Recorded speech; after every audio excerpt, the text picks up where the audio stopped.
A good discussion, and hopefully we've done enough convincing here to say it is important, and the board does need to spend some time on it. And in fact, given the speed and urgency, it is important to move quickly on this. By the way, during the course of our first session, you may have heard a little background noise. Apparently, we have a band over top. Some of the beer trolleys are rolling over top, so there may be occasional background noise as we gear up for the Blue Jays. Terry, I cut you off at the end. I know you had one point around, around committees and whatnot. So maybe just a couple comments on that brief, and then Michael, I'm going to move it over to you. Okay. Well, you're the boss, Don, so you have the right to cut us off and keep us on agenda. No, my only question was, I wasn't trying to sell everybody on having a technology or an innovation committee per se as part of the board, but I think the real key is keeping this on the agenda at front and center with the boards, so that and we would argue that there's a whole set of disciplines tied to innovation so that those get governed appropriately, and it's not a topic du jour. So we read an article on a company getting disrupted and suddenly we have a board discussion, that it stays front and center in the agenda and that gets discussed. And I think it also, we started to drift into the topic of board composition and how do you make sure that you keep the right kind of people on the board so that the topic of disruption, the topic of innovation doesn't get lost. And we're gonna pick that theme up. Michael, we called it kind of old school to new technology, but over to you. Well, thanks, Don. So a couple of things that I'm involved in, they're very, very different, but they actually have some themes that you might find are quite similar. So first of all, DH Corporation, which is probably known and hopefully loved by many Canadians as Davis & Henderson, a venerable company that has been around in the Canadian financial services space for about 135 years. And of course, most of us know it as a check printer. Very low-tech industry in today's context, but a good product and a very solid set of customers, because obviously when it comes to really big customers, having your Canadian banks as your customers is pretty much at the top of the queue. But obviously a company with a significant strategic challenge in that we all know that at some point check is going to disappear. Not quite sure when, and the last check is probably going to be an expensive one, but it is something that technology is going to eradicate over time, and certainly you hear and see all sorts of alternative payment methods showing up in the marketplace, which are all very disruptive in nature and potentially game-changing for a company like Davis & Henderson. So from a board point of view, you have a very wide range of choices. You've got a choice that you can basically ride it out and basically fade to black, possibly sell the company to somebody that just has an interest in running a legacy business of that type. You can acquire different types of legacy businesses, and there are quite a few of them around. Or you can decide that you're going to do something else and you're going to diversify away from what becomes your single largest strategic risk. And in the case of Davis & Henderson, that was clearly the demise of check. So it brings into play a number of important characteristics on a board. The first is the board's responsibility in ensuring that the right management is in place. So, we were very fortunate that we had a group of motivated managers that came to work most days saying, what are we going to do when there's no more check?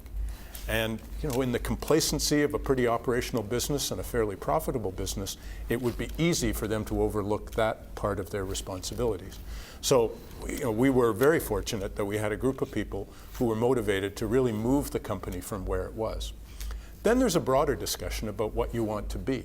So do you want to be more of the same, which is sort of spreading yourself across a legacy track, or do you want to evolve towards something else? And to some of the points that Nora made earlier, it causes you to think about what your really key assets are and how you are able to capitalize on them, monetize them, lever them, and basically use them to try and get to the future.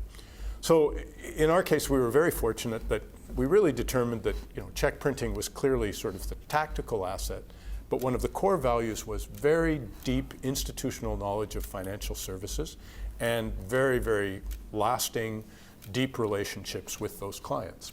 So it then takes you down a road of, can you find something else to sell into that relationship? And if so, how do you do that? And clearly that's all within the frame of how do you diversify away from a product that at one day is simply going to disappear. So that has led to a very interesting 7 or 8 years as that process has gone on. Part of it has been quite organic because you're looking at your traditional businesses and saying, how do I get more out of them? How do I keep them productive rather than just let them atrophy? The other part of it is making some conscious decisions, and a couple of people earlier mentioned the whole notion of how you allocate capital. So where do you choose to allocate capital? And then the other part, and again related to a very critical board responsibility, how do you assess risk? How do you define your risk appetite? And how do you adapt that to very clearly changing circumstances? So in the case of D&H, we were fortunate to have this group of management employees that would be very much a part of the journey. And the board was able to come to a fairly succinct conclusion that the risk of staying where we were was significantly higher than the risk of moving on and finding something different. So at that point, we began a series of acquisitions, which have continued until very recently. Clearly a very different way of allocating capital. And as we look at that management group again, we look at some really critical internal assets, such as the ability to execute, because clearly one of your more difficult things, if you are going down the merger and acquisition route, is how do you actually determine what those deals are, go through the due diligence process, and then actually execute a transaction and the subsequent integration. So there are a series of interrelated board concepts that have been there all along, but it really starts with clearly having a good view of where you don't want to be, where you might want to get to, and then a series of board and management interactions around management capabilities, around a definition of risk and risk appetite, and then a real focus on another set of management capabilities. And where that leads us, and this is very consistent with what Terry was saying, we're in a different space today because it's still a check printer, but it's much more. It's what's known in the market today as a fintech company, financial technologies. That takes us into a very different space. Today, we're not looking about how to get away from check. We're looking at how to pursue some of these very new themes in financial technology and technology generally that are emerging. And those go to things like customer experience, the cost of processing a transaction, security and privacy. So very, very different space. Switch gears quite substantially and go to the Royal Conservatory of Music. So an even more venerable Canadian organization, and I think out of 700 or 800 of you that are out there across the country today, many of you are probably people who went through piano lessons at the insistence of your parents. If I tell you that I have grade 8, you know exactly what I'm talking about. So it's one of these great common languages of culture across Canada, and still a very unique organization today. But as you look at any of these businesses, whether they're commercial or anything else, you can look at the music business and say that it has been something utterly transformed by technology. It's been transformed in terms of the actual devices that we use. When I took piano lessons, the form factor was an 800-pound piece of furniture. When I played in a band, you needed the van to go with the instrument. I've got grandchildren now that walk around doing very imaginative and creative things on iPhones and iPads. So the form factor has been completely transformed by technology, and so has the distribution of the business. So your traditional channel of selling books through bookstores to music teachers and parents who then put their kids through exams is fundamentally different today than it has been in the previous 135 years. So we are finding our way down a digital path. We are distributing things digitally to the best of our ability. You can buy ebooks now. You can do ear tests on an iPad. You can take some parts of the exam process that we all know and love in a technological setting. And some of our examiners are actually marking you when you do your piano exam using an iPad or a laptop. And that has actually transformed their turnaround time. But it is very different in a not-for-profit setting because you have a somewhat different board construct, and your ability to access capital is a whole lot different in the not-for-profit segment because you actually have to find it first. And it's certainly not as simple as going to public markets or going to a bank and borrowing it. You basically have to raise it through donations. So there's a series of things in not-for-profit as technology affects those businesses that will change the definition of boards from more traditional, more sedate or sedentary types of organizations to groups that have more of these specific skill sets that you see in public or corporate boards. And it is going to mean a different orientation to your fundraising, because you have to take something that's pretty new and relatively unknown in that space and promote it as something that's a viable investment opportunity for a prospective donor. But very, very similar themes, because the board has to spend time on the strategy, you have to spend time on how you're finding the capital and how you're allocating it, and you also have to find the ability to actually execute. And of course, not-for-profit is just less well endowed than many other sectors. So some interesting differences. Clearly some very strong similarities in terms of what the board has to do and how you get to that destination of transforming away from a very traditional, more than century-old business. So, Michael, I do know what grade 8 is, and we're one of the parents that pushed our kids along that path. And I'm not sure they're still at it, but we're still working that. There was a point you made, and we didn't spend a lot of time in advance talking about this, but I think it's a very important one in terms of, you talked about making sure you have the right management. There's the work you need to do at the board. We always talk about the importance of, the board in selecting the executive leadership and the CEO. And I must reflect, the environment we've been in since the credit crisis, it's a bit about, there's different types, fixers and growers. I have a feeling we've got a lot of fixers trying to, survive, not a lot of growth and innovation and investment. And I just wanted to get the panel's reaction in terms of, that important leadership of the executive. How do you make sure it's there, and how do you push that? Because there is a lot of fixing going on as opposed to necessarily growth. Reactions? Well, I'll start with the basic view that, we've all agreed that the board can't run the company, and, if you take the course, it's noses in, fingers out. So you have to have a lot of confidence in management, and management simply, you need good metrics, you need good measurement, you need good sort of emotional coefficient measurements from the board, as well as the traditional measurements. But the board has to take a very significant interest in that, and it's a push-pull or yin-yang type of relationship. But you really need to be assessing just how you feel you're progressing on those types of things all the time, and that's the creative tension that exists between board and management. I think you made a point earlier, Michael, about that board members sense a sort of dissonance when what they hear and see is off.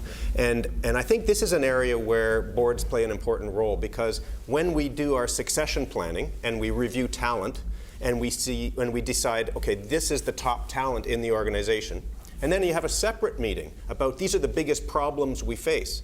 So then I think it's up to the board to say, well, are we applying our top talent to our biggest problems? And sometimes management hasn't honestly thought about putting that guy or that lady on this problem. But I think it's an external view that the board can bring that can be quite helpful to management.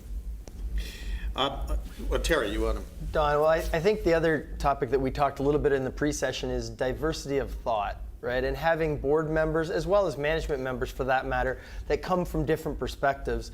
The risk in any of our large corporations, for example, is if we put a bunch of bankers or people that are familiar with the banking on bank boards, we're going to get similar thought, generally speaking. If we bring in somebody that has worked with Google or PayPal or Apple, they're going to come at it from a different lens, and they're going to force some different kinds of dialogue in terms of where the strategy goes. So we're seeing that diversity of thought being very valuable. I'm talking inside our organization, I'm talking about constructive disruptors. So being disruptive and thinking about the challenging things, but in a constructive sort of fashion. And if you can find a few of those and have one or maybe two, you don't want to overload the board, but having one or two of them on it, I think, brings a different lens to the discussion. Yeah, and we did spend some time on that. Clearly thinking about the management group, and the point I was trying, if you have a fixer, how do you make sure there's still some innovation taking place at the management level? And to your point, Tim, if you're not seeing it, inconsistency in terms of what you're hearing at the top, you're sensing at the board. But that topic, skill sets, like what is it we should be looking for in terms of, And I don't want to say technology because it's broader than that, but understanding what's happening out there around innovation and to bring that, that concept to the board.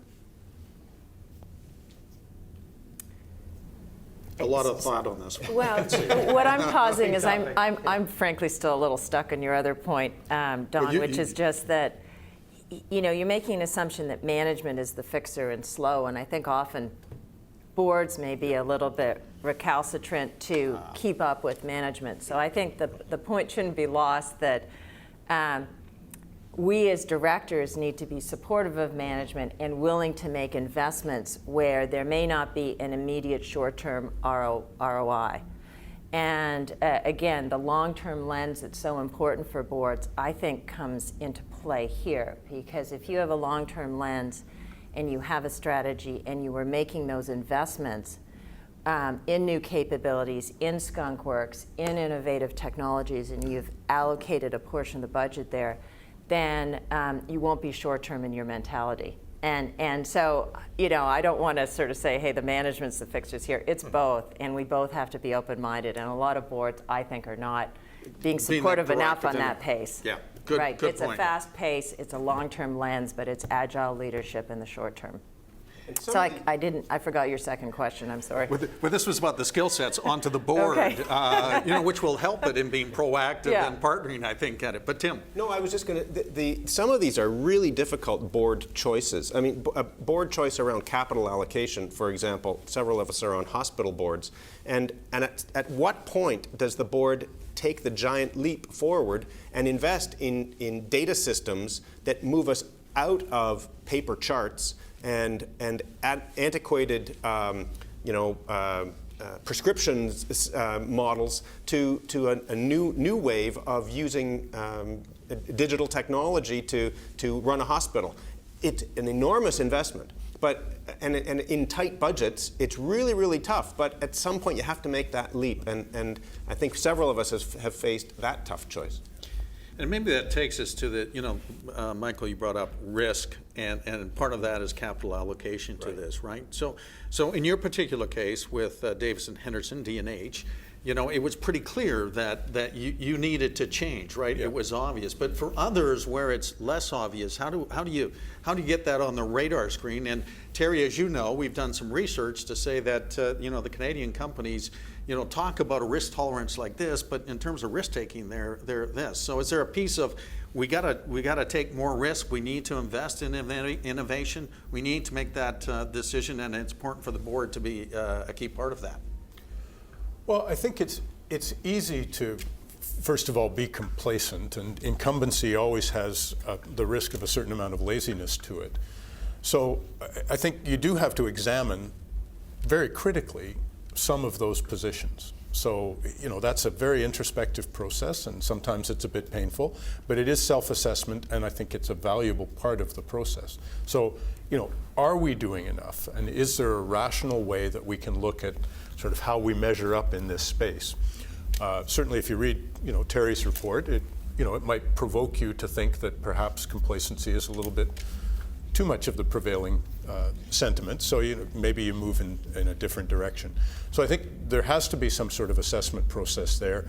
You have to have what I always refer to as intellectual curiosity to sort of get a sense of what is happening beyond the borders of your company or your industry, because there are clearly trends that are basically operate in parallel or have a lot of influence. I mean, financial services has been very heavily influenced by retail experience over the years.